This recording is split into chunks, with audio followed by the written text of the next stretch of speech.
This is the way. I knew it was coming. I knew it was coming, but that's still very funny.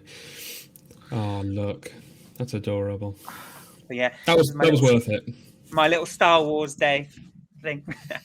Because we did play Manchester United on Star Wars Day. We did. We So that's did. my little nerdy intro. Drop And the that, intro.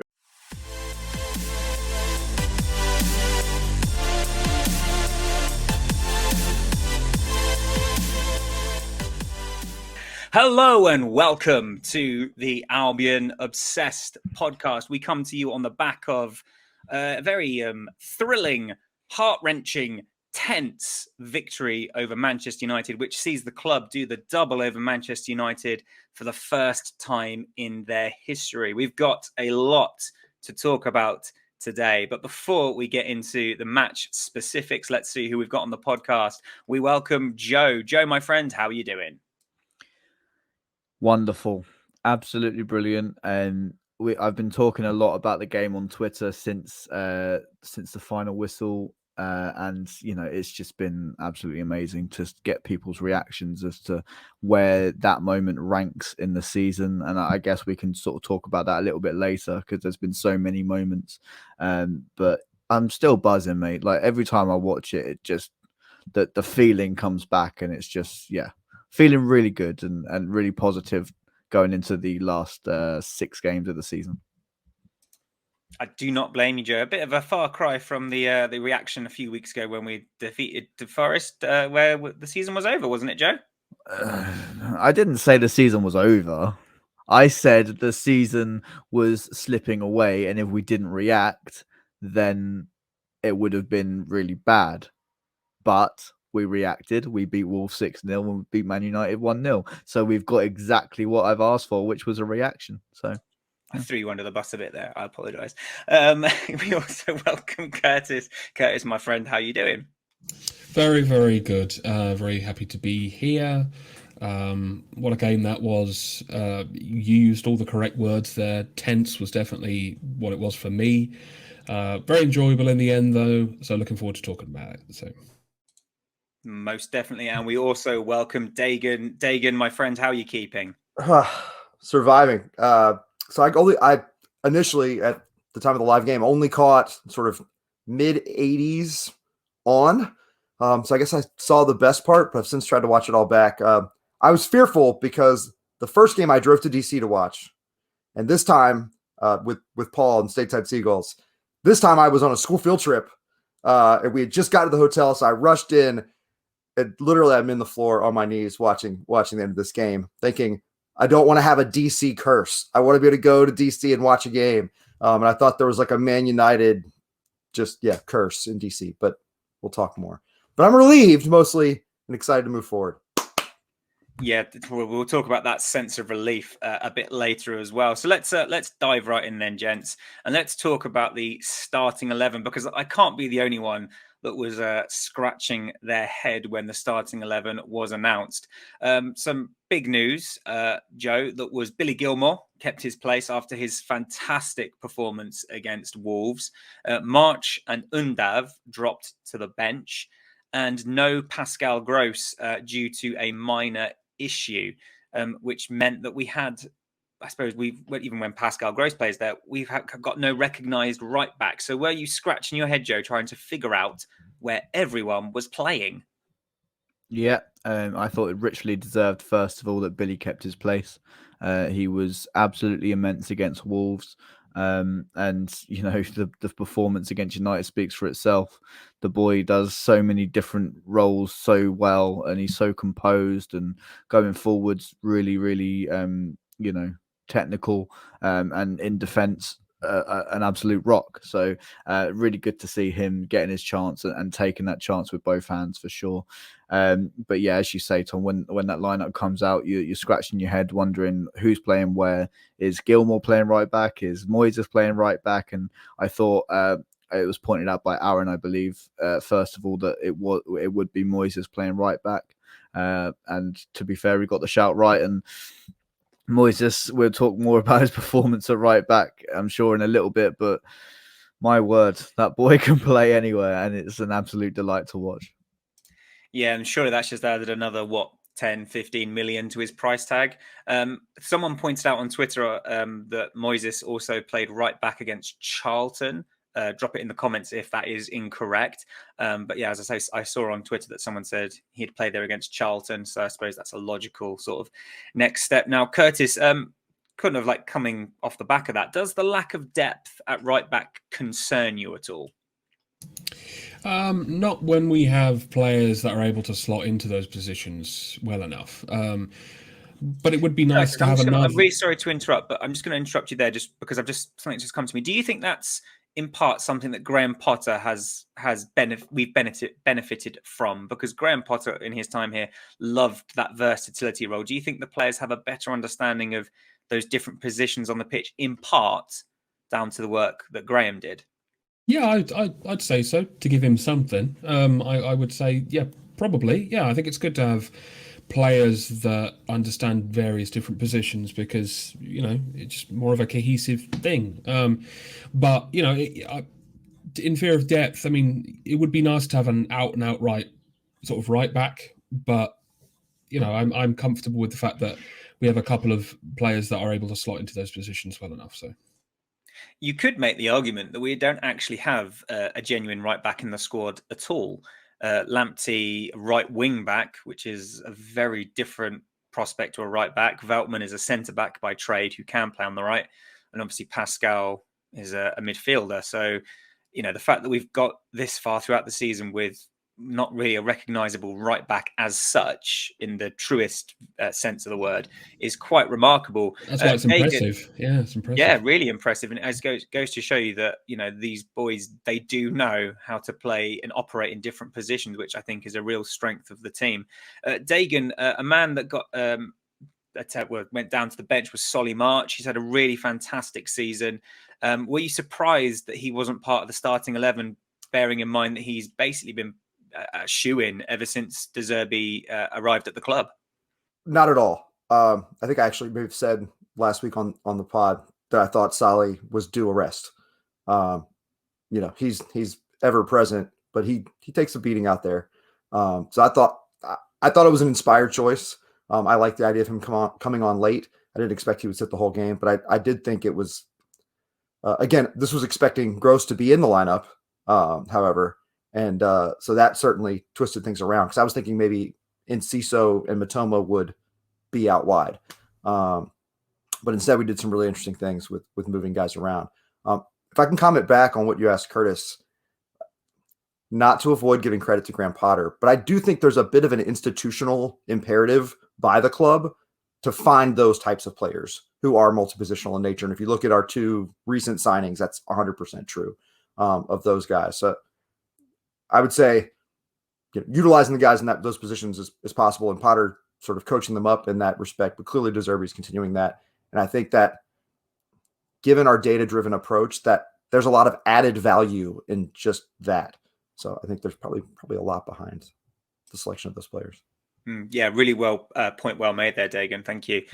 Just really quickly my comments on the starting 11. I thought, Billy Gilmore 100% deserved to keep his place. He was, De Zerbi said he was the best player on the pitch against Wolves, and he was excellent last night. I was a little disappointed not to see Undav personally, just because I thought that might have been a real confidence booster. But I suppose with Ferguson still out, it made sense. But yeah, it was, and then Ciso as well. I think his form at the moment has been, dazzling. So really good to see him continue to get the nod from De Zerbi. So let's move on to the game then, Joe. Second minute, Manchester United have they had a really early chance there, big chance from them. Brighton lose the ball 40 yards from their goal, and a pass is played behind the defence, and Anthony fires just wide. Was that an early let-off, Joe? Yeah, massively. I think you've probably seen in United performances this season, if you've watched them at all, that they start very well. They start with a great intensity, and they did that again. They did that in the FA Cup as well, so it wasn't something that we weren't expecting. But it's good to ride those waves when they come, and a massive let off that Anthony is so awful at finishing his chances. I said on a few podcasts recently, £80 million for a few step overs and a skin fade. Yeah, really good business there, United. Fair play. But yeah, when these chances come and it's, you know, the Manchester United counter attack with Anthony Martial and Rashford as well. There, you think, could that ball be squared across to them? And a ricochet comes off steel, and they're there to finish it off. You know, not taking anything away from them. They are a good side, and they are where they are in the table because of the side that they've got. So, if you give them a chance like that, probably 50% of the time they'll take it, and we're lucky that they didn't take that one. We're also lucky that their away form has been not that great this season. It seems like they've genuinely struggled to get it done away from the comfort of their fan base and their home. So I suppose we were kind of lucky, really, that quite a lot of their shots. I mean, Steele had a masterclass. I'm sure that will be addressed. But yeah, I suppose we're quite lucky, really, that quite a lot of those attempts were wayward. Yeah, very much so. And it was a very much an end-to-end first half, wasn't it, Curtis? So Manchester United had that really early chance, and then not that long later, Matoma had a glorious chance to put Brighton up ahead. He latched on to a really poor pass from Lindelof, and then Matoma's through on goal. The shot was blocked by De Gea's face. But the question, I suppose, Curtis, that a lot of Brighton fans want to know is, could he have done better there? I mean, the square ball was on for Enciso for a tap in. So do you think it was the wrong choice for Matoma to go for goal there? Not necessarily the wrong choice, because an attempt is an attempt. But yes, he probably could have passed that to Enciso, and that would have been a goal. Let's be honest with ourselves. But you know, there's so much pressure in those seconds. You have to make such minute decisions, and he just lumped it at his face, which was funny. But you know, it would have been nice to get a goal out of it. But obviously, he had a fair few chances in the game, I thought, as well. I thought he did a lot better up against Wan-Bissaka, who he struggled against in the cup game, I thought. So that was nice. Yeah, I mean, I've seen a few people talking on Twitter about how Wan-Bissaka pocketed Matoma. It's just very interesting to see how that's the case, because from my perspective, Wan-Bissaka kept just taking a yard back every time. So he started off quite tight, and then he just kept going back a couple of yards. Yeah, and to me, that shows that Wan-Bissaka was worried about Matoma more than he had him in his pocket. I think pocketing, is definitely the wrong term, because from what we've seen over the last two games that we played against them in such quick succession, it's just an amazing battle between two very, very good players. Wan-Bissaka is probably one of the best one-on-one defenders in the Premier League. And Matoma is one of the best dribblers in the Premier League. So to watch that battle twice over the last 2 weeks, it's been fantastic. And it's just a great display of Premier League quality and Premier League football, and who's going to get the better of who's going to outwit who. It's just a massive mind game. And you're right, Tom. Wan-Bissaka probably was thinking, I can't give Matoma these yards, but you have to give then credit to Wan-Bissaka, not to credit the opposition too much, but to have that intelligence to step off of him and give him that space and make him make the decision first. And then Wan-Bissaka is very quick to react to a Matoma mistake, whereas, Matoma is very quick to react to a Wan-Bissaka mistake. So, yeah, just a really interesting battle. It really was, and we will talk more about that battle as the game unfolded. But just still on Matoma, Dagan, that wasn't his only chance of the first half. He went on a really nice jinking run through the Manchester United box, and he fired an effort just wide. What have you made of Matoma's form as of late? Some of the commentary that I had listened to was saying that he seemed a bit under par, as it were. So it's interesting, because I thought he'd looked weary in recent weeks. He got a little bit of a rest against Wolves, and today or yesterday, I thought he looked, or 2 days ago now, goodness. I thought he looked the freshest he has in a while. His burst off the ball in the passing lanes was incredible. I mean, the acceleration mean, he was in some cases like 8 yards, maybe, away from the pass and got it not with a foot on it, just took it cleanly in stride. What I am still seeing is I feel like he's really feeling the pressure to finish. Teams are working really hard to force him to his left, to cut down angles, to not let him get the ball back on his right foot. On that specific first attempt in the first half, that was a great chance, and he should have laid it off to Enciso, I think. I don't think he ever saw Enciso. Right on that reverse angle behind the goal that they showed, you could see him really looking down to see, do I have room to get the ball here on my right foot for the shot? And I think I think he's really thinking about it. And then once he was stopped there, the rest of the game, you could just see the frustration building and building and building with every chance that he didn't convert. I feel like he's feeling the weight of the world, certainly all of Japan, all of Brighton on his shoulders. I think he just needs to see one go in. And I'm hopeful that comes soon. I'd love to see it come against Everton. But I thought he looked really, really sharp, aside from the finishing. But and Basaka is a tough defender, and he was really working. There was one play where he gave him left, he backed off, 3 yards, and the commentator noted he gave him too much room. But there was a really tight angle, and he probably should try to chip it over the top to the far post. But yeah, just seems a prisoner of the moment a little bit, and like, I've had so many chances, I need to finish one. Yeah, that's actually a really good point, Dagan. And Joe, we've seen very similar sort of things in the past. I mean, Mitoma is obviously a fantastic player, and opposition defenders are very weary of the threat that he poses. In some regards, not all regards, but in some regards, it reminds me of circa the 2020 season, where the tactics seem to be give the ball to Lamptey because he'll run. And now it almost seems a bit like give it to Mitoma and he'll run. So do you think that, as Dagan sort of is alluding to, that maybe Mitoma is a bit of a victim of his own success, and that he's feeling that sort of, I'm the talisman, one of the talisman men here, I need to perform?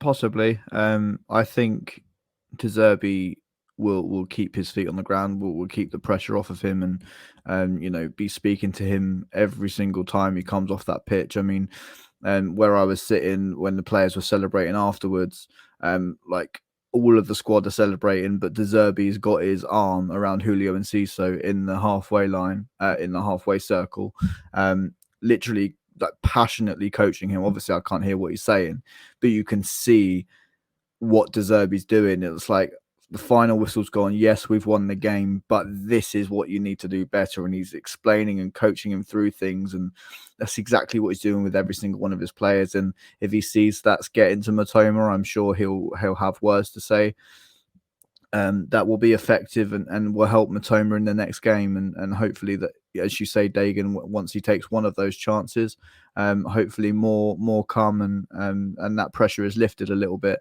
I don't know how long it's been without a Mitoma goal, but you can still see how effective he is going forwards, and he's creating all sorts of chances for us, and still remains to be one of the biggest points of our focal points of our attack.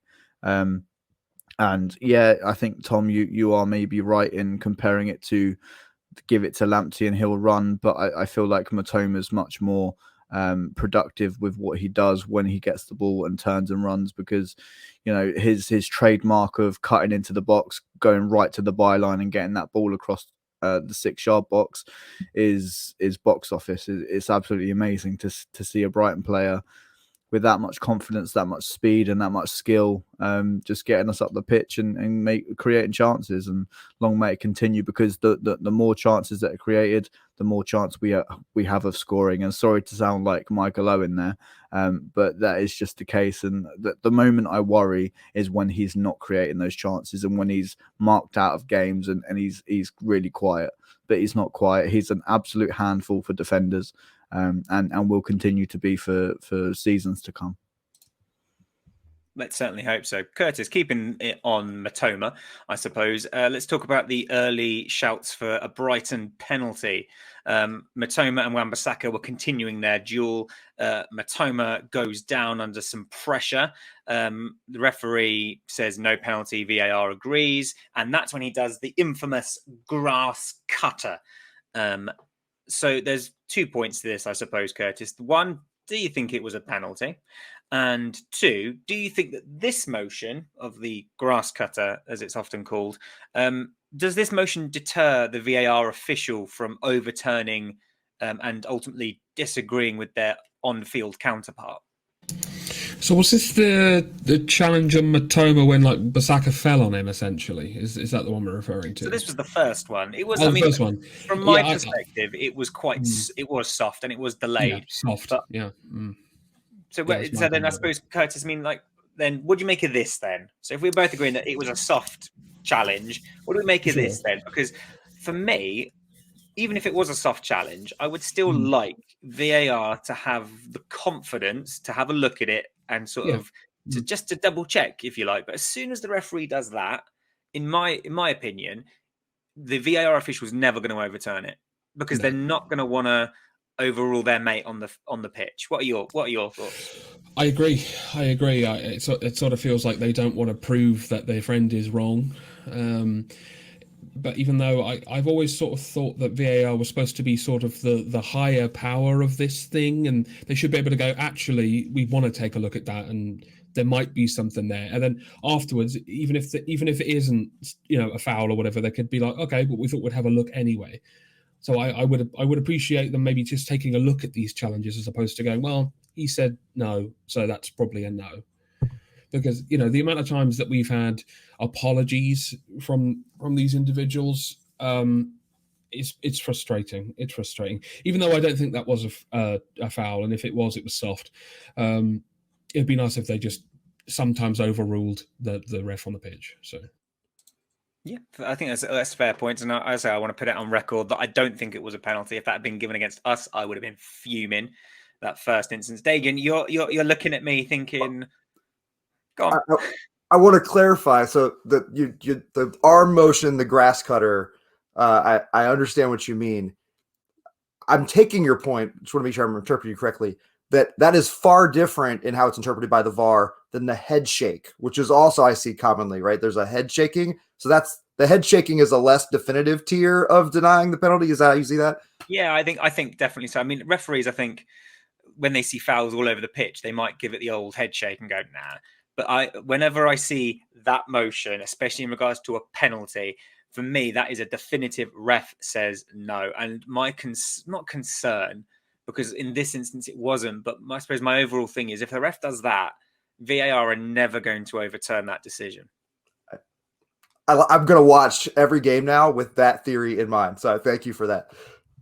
Yeah. I mean, if there is any historical evidence to suggest that is not the case, someone drop it in the comments. Let me know because, the more you know and all that. I think you're going to be on something. I really do. It was one of those games where, as we've said, it was very back and forth. And now let's flip the attention then, Dagan, to the other end of the pitch, our defensive end of the pitch, because Jason Steele had a really fantastic game. So let's talk about some of the the defending and the goalkeeping that we saw, because Jason Steele was and has been, he's been absolutely fantastic since coming into the squad. And if anyone who hasn't done so already, there's a really nice feature on Jason Steele on the Brighton and Hove Albion YouTube page, where they just interview him talking about his time at the club and a little bit about his sort of like journey from Sunderland to where he is now. And Jason Steele, Dagan, was putting in another really impressive display to deny the likes of Rashford, where he was palming things behind the post for corners, and just another really fantastic display from Brighton's new number one. He was sensational. I think you can make a case this was his best performance to date. Not just in the shot stopping, but I thought when they had chances, he did a really nice job of closing down angles. When there was there was one chance, I can't think of who took it, but it sort of bounced and knuckled, and he got a late jump on it. But it was perfectly handled. And again, on the straight line drive hard shot, I think Sanchez is better because he can jump late with his length. But I think that was a ball that probably would have gone in on Sanchez. He struggles with sort of the I can't see it, I can't move, I can't. Where is it? Kind of ball than he does on the traditional blast of a shot. So I thought Steele was sensational. His playing out from the back again was terrific. There there was one pass that he threaded through past the first line to McAllister, that I just, I held my, my breath, my heart sank to my stomach because I was like, oh no. But it was pinpoint. And I think it ignited transition, and Matoma ended up with a chance on the other end after McAllister played it through to him. And it was just a quick 1-2. He sees the whole field really well. And I think he's starting to, his confidence is growing and growing and growing. And I think that's a factor. But he's been sensational. It's a long way from the worst keeper Sunderland's ever had. It's what I heard about him from many. Yeah, the journey Jason Steele has been on, and he was very candid in this particular video I'm talking about on the Albion's YouTube. He's very candid about his headspace during his time at Sunderland, and he's really open and honest, and I just really respect that. And he's such a great professional because he came in and he was fundamentally a number 2 to Matty Ryan. Then obviously Sanchez leapfrogged him under Potter. And now here he is keeping nets for a team that are on the verge of European football. And as you say, Dagan, the way he sees the game is just absolutely sensational. And he wasn't the only sensational one at the back, Joe. I thought Lewis Dunk was imperious. There were rumours about a certain Mr. Southgate at the game, probably there to watch Harry Maguire warm the bench. But actually, Joe, let's talk about the captain, Lewis Dunk. Because another really fantastic performance from one of our own. Sorry, I'll just do my Southgate impression. Who are you talking about, Tom? I've never heard of Lewis Dunk. He will never be anywhere near my England setup. Don't know who you're talking about. Lewis Dunk. Let's talk about him. Let's try and find the words to talk about our captain who, under Chris Hughton was that traditional centre-back. I'm going to block everything. I'm going to put my body on the line for everything. And he would occasionally find those long diagonal balls that he was talking about in the post-match chat with Jamie Redknapp, where, which we have posted on our Twitter page. So if you haven't seen it, do check out. Unbelievably interesting, because Lewis Dunk talks about how many options there are for him to pass to and the patterns of play. And if I'm in this situation, I'll pass it to Billy. If I'm in this situation, I'll pass it to Jason. If I'm in this situation, I'll pass it to Purvis. It's like the intelligence of the man. And he is like, there's been a lot of, I would say, Brighton bias towards Lewis Dunk and calling for him to be called up to England. But now, there is no doubt in my mind. There is no blue-tinted spectacles on me. Lewis Dunk is probably the best traditional centre-back in the Premier League, in England. John Stones, very, very good as well. John Stones has now moved into midfield as well. He has. So, but I 100% agree. Can you imagine an England centre-back pairing of John Stones and Lewis Dunk? But Gareth Southgate isn't visionary enough to play anything like what De Zerbi does. Of course he's not. But let's not also forget that there's Adam Webster on show as well, who is just as good as Lewis Dunk. Yeah, he has Adam been Webster's absolutely sensational since coming back into the side. The boy is undroppable, and Gareth Southgate won't look at that either. And not to get into the whole England Gareth Southgate hating again, but just like we are one of the best teams in the Premier League. I said as much on Radio 5 Live that this is the best football team I have ever watched. Some of the best football I have ever watched. Not just Brighton, any team, anywhere. The football is scintillating, special, and just I've never seen anything like it, Tom. And I'm sat there at the United game, at the Wolves game, almost with my feet up, just trusting that this way of playing is just going to come off for us because the players are so confident in doing it.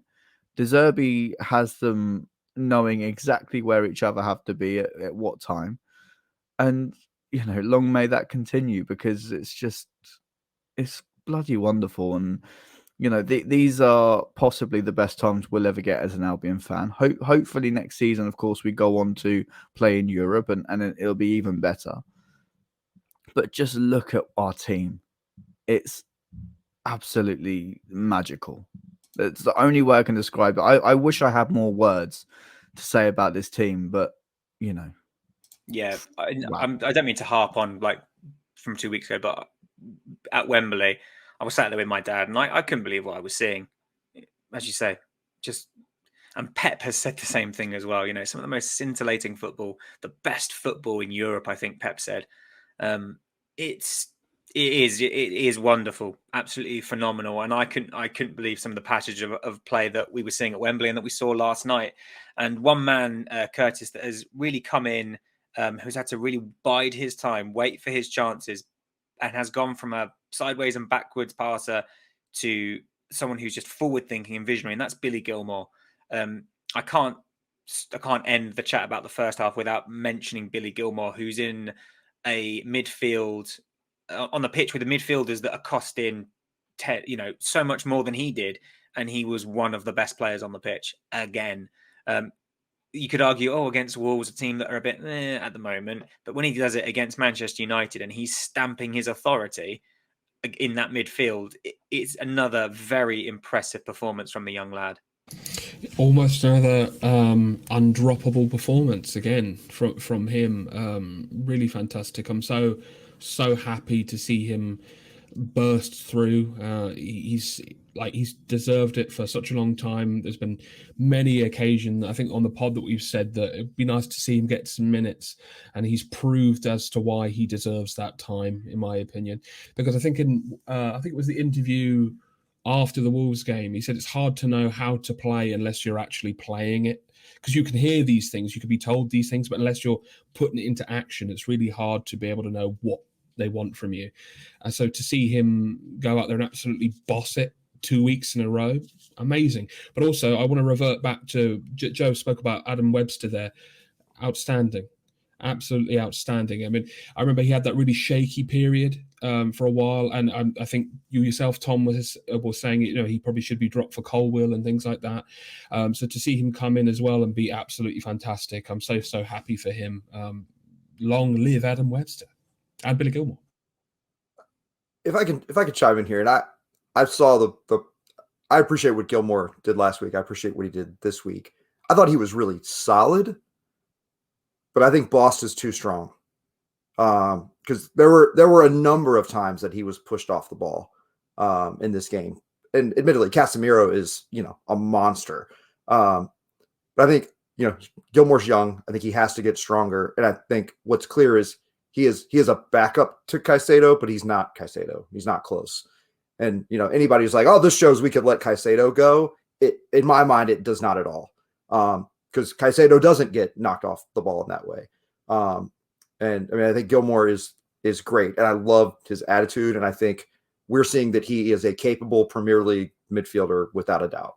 And that's nothing to sneeze at, because I think there was some question around that as he was sort of passed by one of the big clubs and moved along to us, and then having trouble finding his way. So all the credit to him.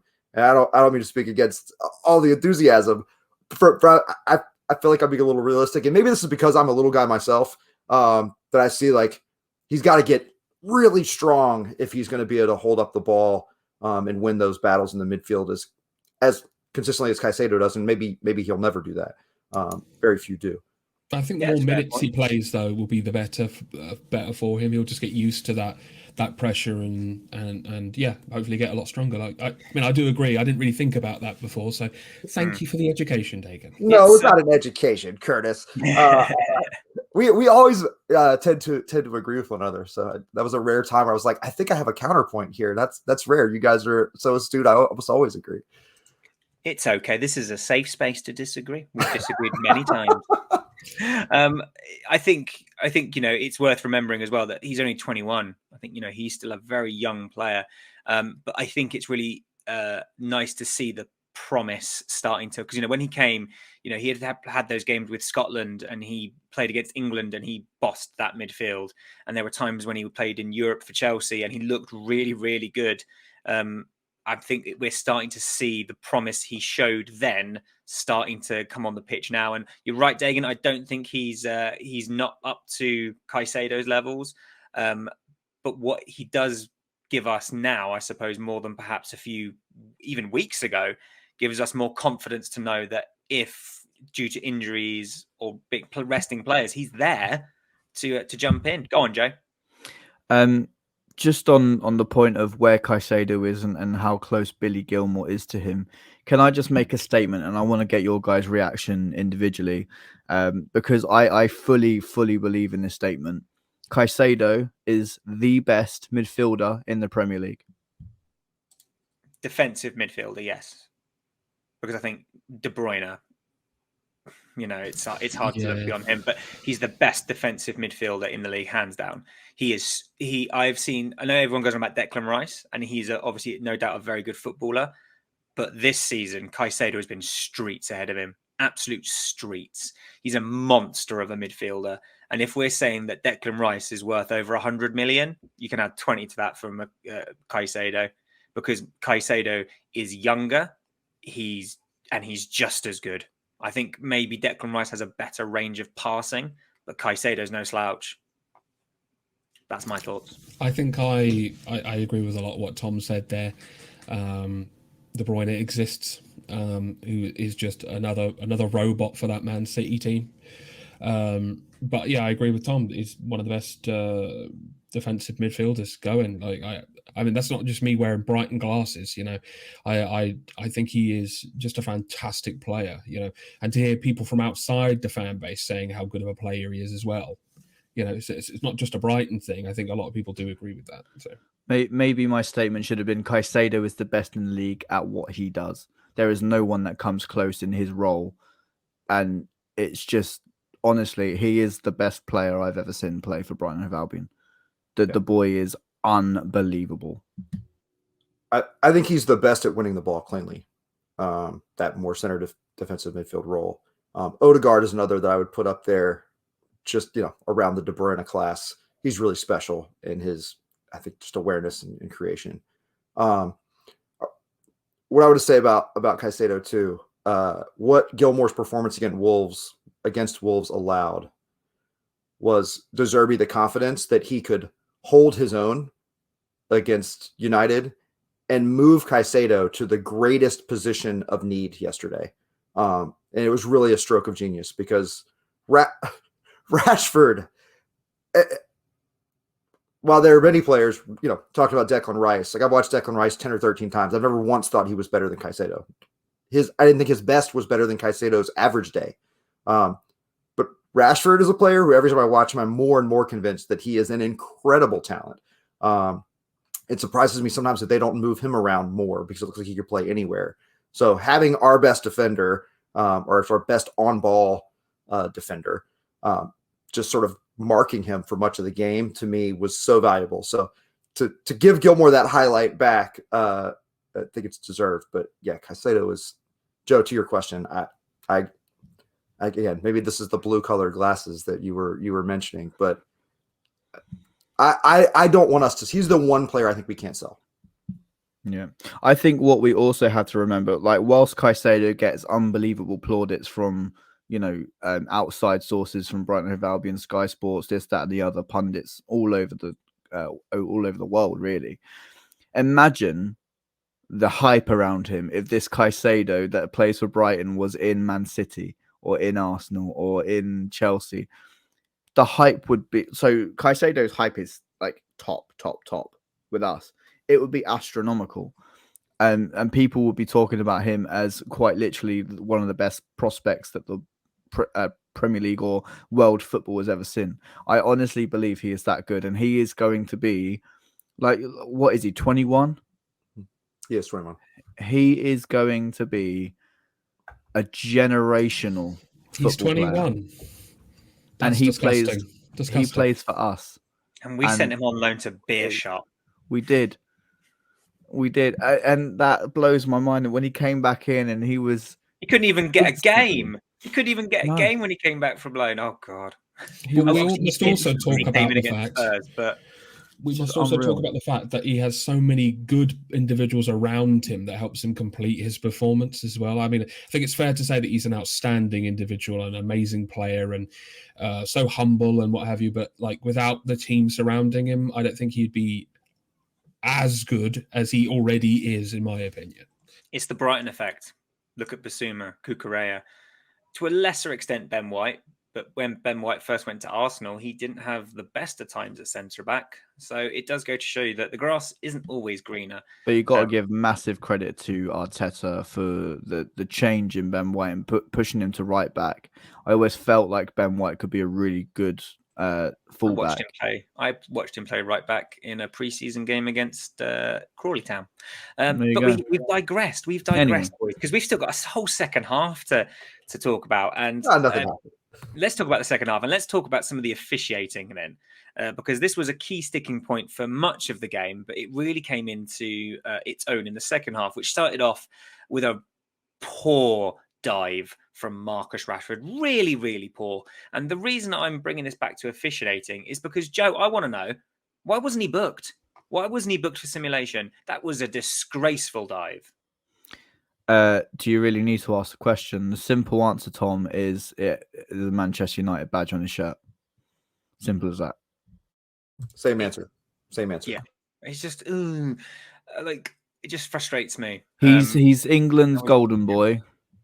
The media's golden boy. And, I'm not taking anything away from Marcus Rashford here. What he's done for kids around the country and what he does politically and what he stands for, unbelievable. What a guy. But when he's on the football pitch, maybe there's that, I don't know, bias towards him from officials. A little bit like what Harry Kane gets. Yeah, very similar, isn't it? So that's sort of like the second half. I mean, to give it context, the first half as well, the referee was poor. He couldn't make up his mind if he wanted to blow up or, let play go on. There were a couple of times when he'd let play go on for maybe 4 or 5 seconds, then blow the whistle, and you'd be like, what are you doing? And then the next controversial point, Curtis, was Casemiro, who was already on a yellow card, lunges in, catches McAllister with a really untidy challenge from behind. But Mariner plays the advantage, and he then doesn't go back and book him. I mean, Curtis, again, why has the referee decided to let Manchester United continue the game with 11 players? I don't know. I really don't know. I mean, to me, that's not even the worst decision he makes in the game, and I'm sure we'll talk about it later with Anthony and whatnot. But yeah, that is mad. I watched it in real time, and I was like, I just went yellow. Just nothing happened. I was like, what? How? Why? If that was I can't help but, I don't want to be the conspiracy theory guy, but I can't help but think if it was the other way around, that would be giving us a yellow. Maybe it's because he was already on a yellow and he played advantage. I don't know if that does come into like the referee's decision making there, but you're 100% right. It was a yellow card all day long, and the ref, who hadn't had a very good game at all, absolutely bottled that. In my opinion, he bottled giving Manchester United a red card. Yeah, I wanted to chime in here because there was something said on the broadcast that I didn't know, but Mariner was responsible for, as the on-field official, I think at Palace, for Casemiro's red card. And then he was the VAR official for his red card against Southampton. And so I can't help but wonder if, having made both of those decisions, he was just extra reluctant to give the red, because I think the one at Palace was, though, he had his hands around his neck, and people saying like, oh, he just had a hold of his collar. Bugger off, mate. He had his hands around his neck. I do get your point, though, Dagan. I 100% get your point, because if maybe he's feeling like, oh, I've already given the lad 2 red cards this season, do I really want to give him another one? I mean, that, in my opinion, shouldn't come into it, because it was a bookable offence. But I totally understand where you're coming from, Dagan. That's a really good spot, because it adds context and it makes you sort of see that decision making. Oh, I've already given him 2. Yeah, but it's his job, though. It's his job. He has to do his job. Don't get me wrong. Man United should have been down to 10 there and then, but they weren't. Then the second penalty shout of the evening was Matoma going down under another challenge from Aaron Wan-Bissaka. Again, Mariner says no penalty, but for this one, I think it's got a stronger claim, because in my opinion, Wan-Bissaka's got his hands all over him and he's making no attempt to play the ball. What was your thoughts on that penalty, no penalty call? So the Anthony skirmish played out after that. They didn't focus on it, or at least at the point of the broadcast I caught, I didn't get a great look in real time, it looked like there was something. All I saw was the initial play. In real time, it looked like there may have been something in it, but I didn't get a definitive sense from my first view. Definitely unequivocally a foul. So I won't shout too loudly on this one. I think whether it's I thought about this after, and I want to run the numbers on this. For the number of touches Matoma gets in the box and the number of times he ends up on the ground, I feel like there have been very few penalties. I don't know the number or how many he's drawn this year, but if there is, I don't know what kind of homework referees do, but it just seems like they're reluctant to give him a call, because there are a number I think we could go back on this year and plays where we've talked about and we've been upset about where it has been Matoma was the player who was affected by the potential foul that wasn't given in the box. And so I don't know if there's a sense that he dives. I don't know what could be behind that sensibility. We certainly see a lot of people, Rashford's move that you pointed out earlier, that go down rather easily. But if that's, reputation he's building, whether he's earned it or not, that might be at play there. Did we get the grass cutter motion on that call, Tom, or no? I don't think we did on that particular one, but I think, Kurtis, you pointed out in the group chat, it was not too dissimilar to a penalty that Liverpool had been awarded previously. So again, it's that lack of consistency, because there is definite contact. There could be an argument for saying Matoma goes down too easily, but there is definite contact. And for me, Wan-Bissaka isn't attempting to play the ball. He's playing the man. He's got his hands all over him. So Matoma's gone down. And again, I'm a little bit surprised it wasn't a penalty, considering some of the penalties we've seen this season. Let's just put it that way, shall we? You'll forgive me, guys, because I'm rushing through these, but I'm just wary of 50 minutes have elapsed already, and there's still so much to talk about. Joe, the big one. So first of all, I'm going to preface this with saying, what a stop from Steele. Fernandez curling effort, Steele tips it away. Brilliant. Falls down to our left back position, and there is some absolutely exquisite interplay. And that exquisite interplay leads to Anthony being so consumed by frustration, he doesn't tackle McAllister. He simply kicks him. Joe, why on earth was that not a straight red card for violent conduct? I believe, I can't remember who said this, and guys in the comments, correct me if I'm wrong, but I believe that's not the first time Anthony's done that this season. And it's another one that he's gotten away with. And he's a very lucky boy that McAllister wasn't a few inches further forwards, because there would have been more of a connection. There could have been the possibility of the studs raking down the back of his thigh. So I think he's just extremely lucky that he hasn't full on caught McAllister, because it's sort of like a little bit of a brush of a kick. But you can see the intent there, and maybe that should be a cause of VAR or the linesman or whoever to look at it and say he gritted his teeth and he wanted to hurt McAllister.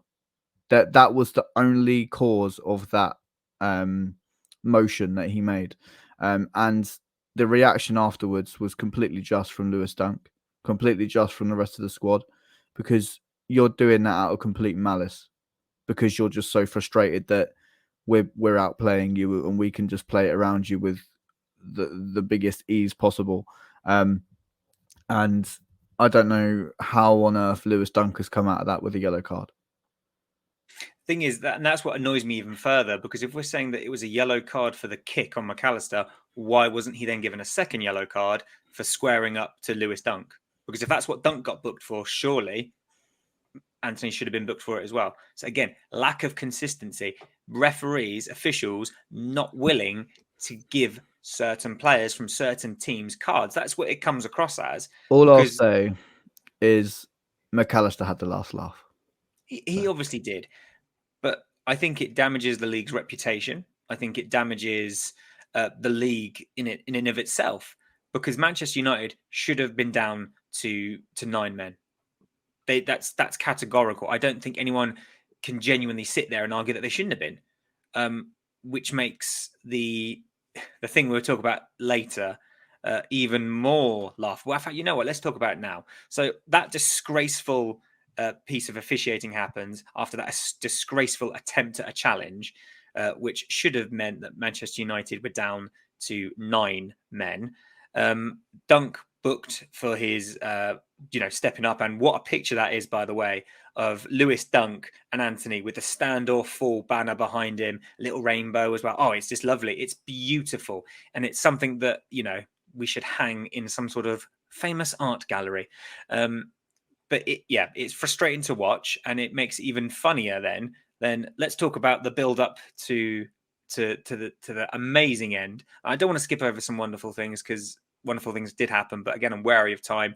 One thing I do want to point out just before I get to it was the Solly March run from his own half, running through Manchester United players at will, getting a shot off that unfortunately sailed just wide of the post. What a goal that would have been after everything that happened at Wembley. So let's get down to it then. So Enciso flicks the ball over Luke Shaw's head. He turns to try and play it. Luke Shaw puts his arm out. Enciso goes down. Luke Shaw, after the game, and I think Ten Hag as well, have both complained that shouldn't have been a free kick. And lots of Manchester United fans have complained that Brighton fans go down too easily and the refs are against them, which I find very laughable considering the aforementioned 2 red cards that should have been given. So that in and of itself is funny. So Curtis, do you think that was a foul or not? Can you hear the world's smallest violin being played? Can you hear that? Listen, in my opinion, I'm going to use pro wrestling vernacular here. He clotheslined him. That's what it was. Full on clothesline to him. No, obviously it was soft, sure, but it's nice to get one going for us. But either way, regardless if it was soft, that was the referee's decision there, and it led to goodness for us. Yeah. So I just don't think you can complain about refereeing decisions when you've got 11 men on the pitch when you shouldn't. Joe, you're shaking your head. Not soft. Sorry, Curtis. It's absolutely not. People saying Enciso's gone down far too easily. Luke Shaw knows exactly what he's doing. By the way, he's got his arm out like that. He knows Enciso's flicked it over his head and completely sold him for chips. And he is just hit him down. His arm hits him here, and Enciso falls down. That, Tom, you know more than me. That's a yellow card in rugby, is it not? Yeah, a high tackle like that. You can't do that. Rugby. For people to say that and Curtis, this isn't towards you, but I've seen a lot of United fans saying it's soft, this, that, and the other. There's no way that's a foul. It's 100% a foul. If that happens to Fernandez, he's rolling around for the next 10 minutes. I'm sorry. First Dagan, and now you shouting at me. I'm just having a bad day. Next, Curtis is going to say it wasn't a handball. So yeah, the resulting free kick leads to a succession of corners, and it was a real pinball bit there. It was a lovely Caicedo shot that De Gea parried behind, but the corner that resulted in said Caicedo shot saw Luke Shaw raise his hand like he was in my class, and the ball hits his hand and it goes to VAR because the ref doesn't see it. The ref, as it is, and it goes to VAR. Dagan, surely stonewall penalty. No arguments to be had by a single person watching that game. Oh no, it was obvious he was pushed in the back. Yeah, I saw comments to that effect all around the sphere from Man United fans, and I thought that handball can't be justified. That was very similar to Dunk's handball a couple games ago, right? I think someone pushed Welbeck and Welbeck got into Dunk's back, but that was a much more obvious push that caused Dunk actually to flail. It was inexplicable. It was clear handball, no questions. An excellent use of the word flail. I don't think we've ever used that word on the podcast. So amazing. That is our Albion Obsessed word of the day. Flail. Word of the day. Flail. We must have never talked about Bruno Fernandes on this podcast before then. Yeah. That's his perpetual state of being. Yeah, if there was a flailer, Bruno Fernandes is one of them. Now let's talk about this then, Joe. Clear-cut penalty. Luke Shaw can't argue. I won't. What does he say after again? I won't make it an excuse, but here's an excuse. Let's talk about this, Joe. It is what, the 97th minute. It's going to effectively be the last kick of the game. And up steps our World Cup winner, Alexis McAllister. We've talked a lot about mentality, especially in the Roberto De Zerbi era. How much composure and what kind of mentality does it show, Joe, to step up? And as I say, with what is going to be more or less the last kick of the game, just 10, 11 days after we had just gone out on penalties at Wembley to Manchester United, speak the praises of Alexis McAllister. I mean, I saw a thread on Twitter of how Alexis dealt with the pressure and walking away from moments that could have affected him taking that penalty, and he removes himself from the situation with the ball, as Dagan's pointing out there, and walks away. He's collecting himself. He knows that he's taken that penalty in front of the North Stand, who are willing that ball into the top corner. And I have to point out the fact that when he puts the ball on the spot and the referee blows the whistle, he waits 10 seconds to strike that ball. So I'm sat there watching him just delay this even more, which, by the way, Alexis, thank you very much for that. My heart couldn't take it. And I'm thinking, surely he's building more pressure for himself. But actually, he's saying to De Gea, this is going top bins. And there's nothing you can do about it. And the absolute bottle of the bloke to step up in the 99th minute and score a goal that's going to win us that game. As you say, Tom, it pretty much was the last kick of the game. Man United kicked off afterwards and the referee blew the whistle instantly. What a moment.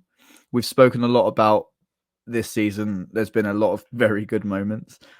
But where does that rank in terms of moments at the Amex as a whole? The roar of the crowd was unlike anything I've ever heard.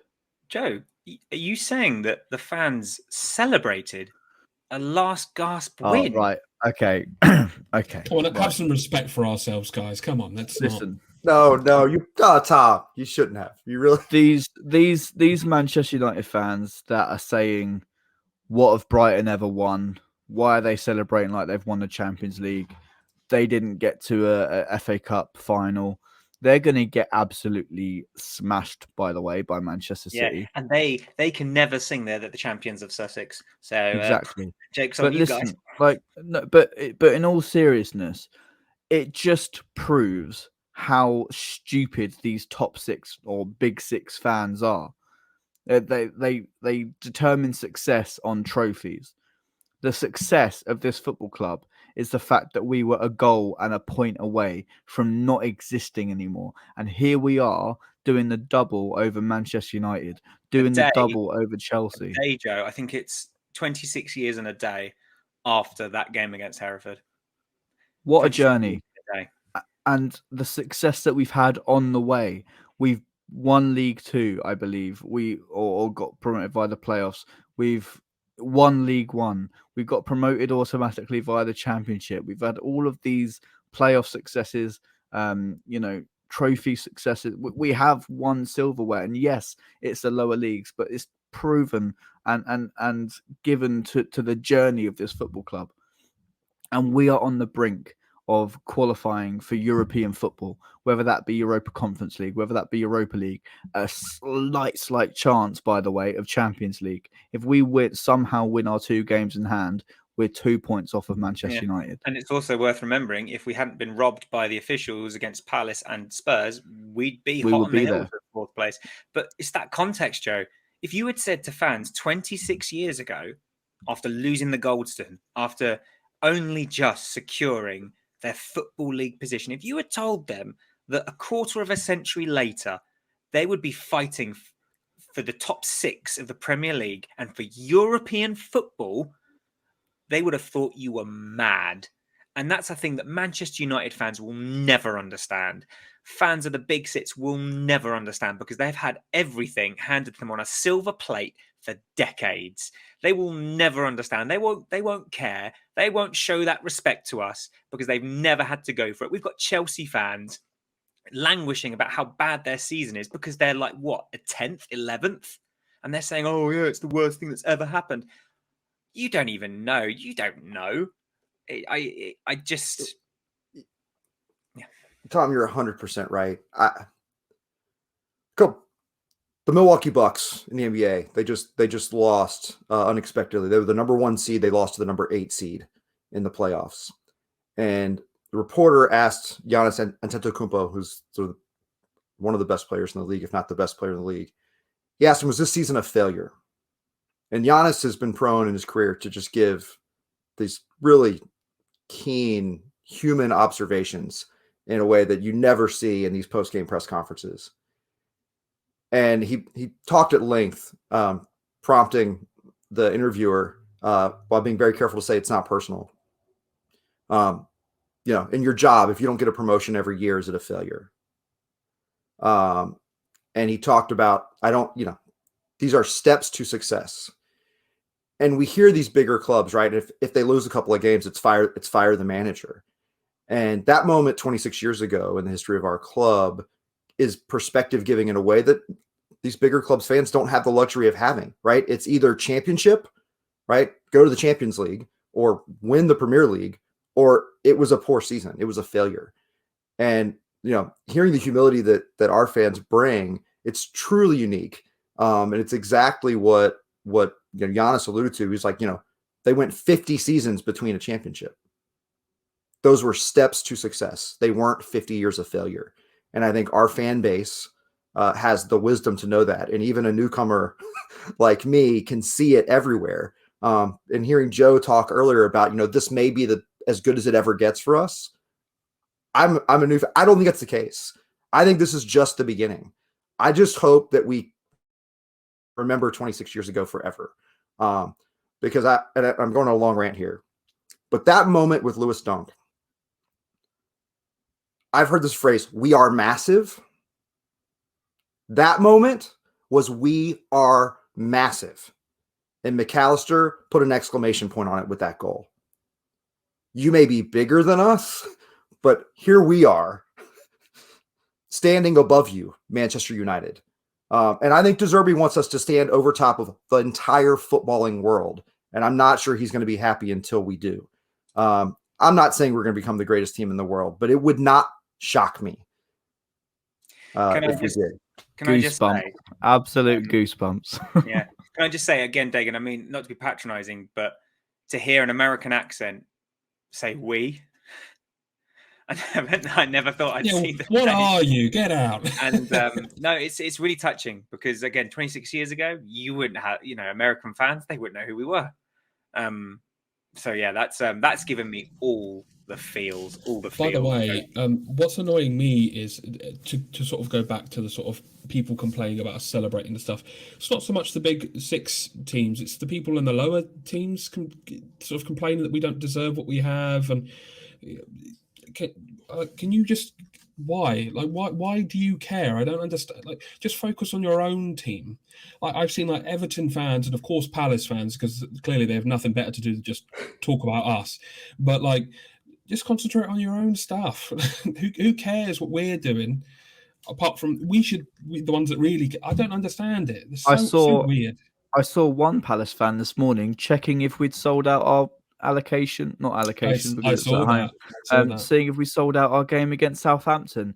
By the way, yes, we have sold it out, and it's gone to the season ticket exchange for the people that can't make it for whatever reason. And there's probably about 100 seats left in the stadium.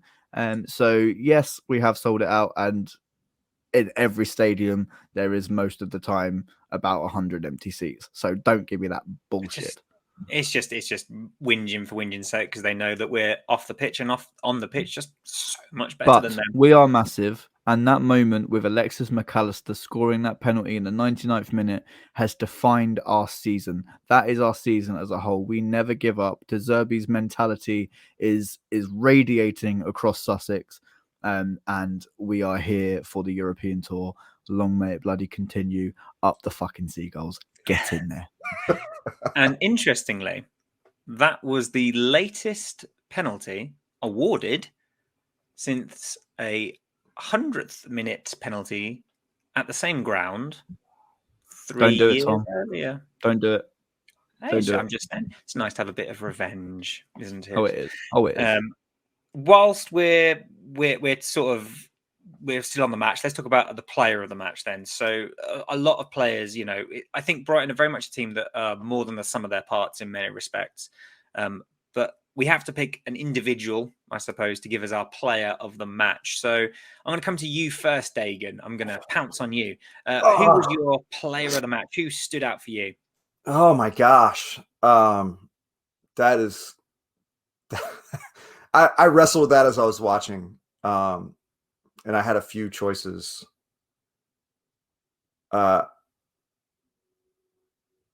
There were a few moments where things got dicey, and I thought Dunk was there in front of Steele.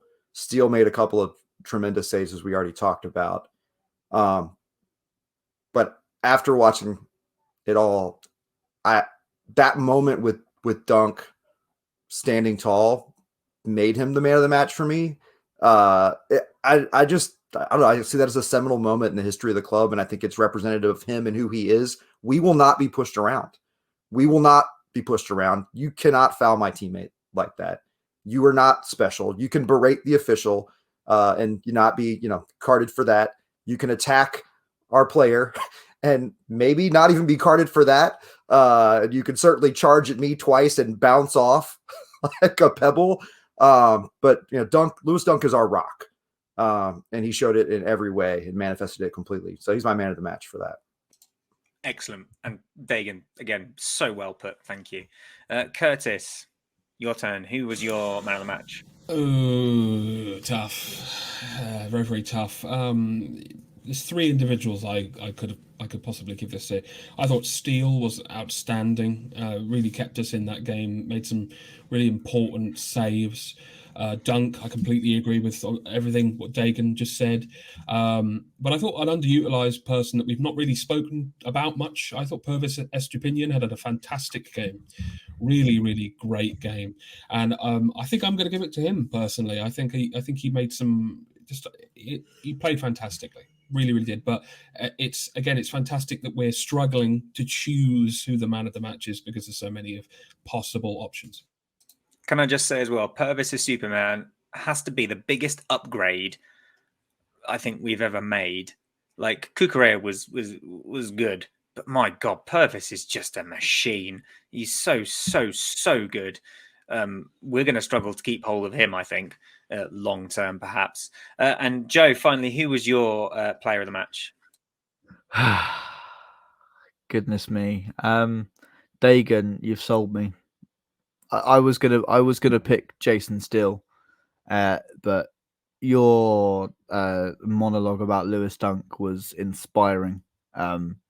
Lewis Dunk, man of the match, man of my life, man of the universe, just the man. Yeah, Lewis Dunk. Yeah, what a man, what a guy. But Kurtis, pointing out Pervis Stupinian, you're right. We have not given him the credit. We have not even mentioned his name, I don't think, except for in the starting lineup, possibly. Unreal. And you're right, Tom. Probably the biggest playing upgrade we've made in terms of playing staff. But Roberto De Zerbi exists. Yeah, that's true. And to be fair, thinking back, we've brought in a lot of players that have been better than the people that have left. So, but you get what I mean. Purvis is just phenomenal. I think I'm going to give it. And there's the Godfather, the Goalfather. The truth. Hey, Joe, that's a manipulated stat. You can't say that. I'm going to give it to Alexis because the balls, the unmitigated gumption. He had a fantastic match, but the pressure that would have been on his shoulders in taking that penalty and the fact that he put it away was just phenomenal. So I'm going to have to give it to Alexis, but I'm also going to give a really good shout out to Caicedo because he played a really good game at right back. I think there was only once that I think Rashford got the better of him. So, Caicedo, fair play to you, mate. And as I say, an extra 20 million on his price tag, please. And yet, but Alexis, he is a man, Joe, that is currently in the social media, quite a lot, because rumors of his departure are growing. And it seems increasingly likely that this summer he will depart the club. And at the moment, it seems to be Liverpool, the most likely destination. What do you make of the rumours surrounding our World Cup winner? I just have two very simple words to say for Alexis, and that is very, very simply thank you. I'll expand on it. Just thank you for so many unbelievable memories and for giving everything to our football club right till the very end of your time here. He will be a massive part of why we achieve whatever we achieve at the end of this season, and a massive part of this club's history going forwards. He has given us some of the best memories of a player in a Brighton shirt. Seeing him win that World Cup made me so emotional. To know that, again, we've spoken about it 26 years ago. We were on the brink of not existing. Now we have a World Cup winner. We got to celebrate, our player celebrating with the greatest player that's ever walked the planet in Lionel Messi. And having Lionel Messi comment on one of our social media posts was also amazing. But honestly, he did, yeah, on our Instagram. But Alexis, listen, he will leave with my greatest respects, with every single well wish that I could ever wish for. And I hope he goes on to succeed big things, because he deserves that. Yeah, he certainly does. And when he does leave, I'd rather him go to Liverpool than to the likes of Manchester United. I think the only other side I wouldn't mind too much is Man City, because imagine him under Pep. But no, it's he's had a phenomenal career at Brighton. He's been incredibly respectful throughout it. His father, perhaps not so much, but generally speaking, until it happens, he's still our player, and we've just got to enjoy probably the last 6-7 games we have left of seeing Alexis McAllister, our very own World Cup winner, in a Brighton shirt. But it is not all doom and gloom on the transfer front, Kurtis, because news of João Pedro joining from Watford has been confirmed. James Milner is apparently also very, very close to joining Brighton and Hove Albion. What have you made of our very early incomings? I think it shows intent of backing, which I'm really, really happy about, because, I was quite surprised to see these things being reported so early, because I was like, this isn't us usually to do this early. So I was amazed, so amazed, especially a striker. Yes, yeah. To hear that we got that over the line as quick as we have is outstanding, and to hear us also being linked with this, this up and coming youth from Liverpool and James Milner, it's fantastic. I'm really, really happy. No, but just to have that experience as well in the squad and the depth and stuff, I think is going to be invaluable to the squad. And him and Lallana are just going to be two great leaders in that locker room. So that's fantastic. I'm really happy to hear. So hopefully De Zerbi will have some more options for him in the window as it opens. Yeah, definitely. I think James Milner, I think, is a signing that is very astute. It's the same, very similar to when we brought in Adam Lallana and Danny Welbeck. The wealth of experience, because James Milner, very similar to Adam Lallana, he's done so much at a domestic level. He's won everything going. So the fact that he's going to be most likely joining our club and passing on that experience and to the younger players. Has the record for the most Premier League appearances, I believe. I think he overtook Gareth Barry in that sense. Exactly right, Tom. Like what he's got something like 800 games worth of Premier League knowledge, plus all the cup games, plus all the European games. So yeah, massive. He's definitely a signing that I think the club have made to aid our European bid, in the sense that it's going to give us more legs, but it's also going to give us the experience of playing European football. So it's a very astute signing from the club, but I would expect nothing less.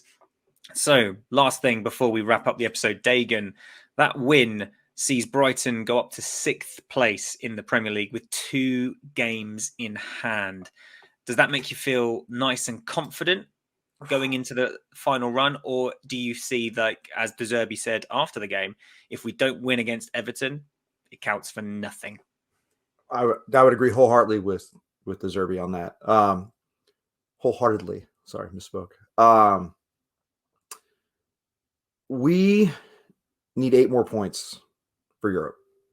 That is the fact of the matter. If everyone else takes care of what they could take care of, that's what we need. That's pretty incredible, because chances are they won't, everyone won't get the maximum number of points available to them. And that is considering the fact that they play each other and their, reductions there. I'm optimistic. I'm still worried. We have to take care of the 2 that we should win, and would be nice to find one other win. I think this win gives us confidence that we are at the level of those teams. And as I think I've said before, there's a good chance. The best case scenario would be if we do beat Arsenal, that would be the game that would mean if City doesn't lose, they will have secured the league by the time we play City. But if Arsenal loses at any point and City does not, prior to us playing them, the City game for them will not matter, which potentially gives us another chance with Pep and De Zerbi being good buddies. That would be nice. Please go on easy on us, Pep.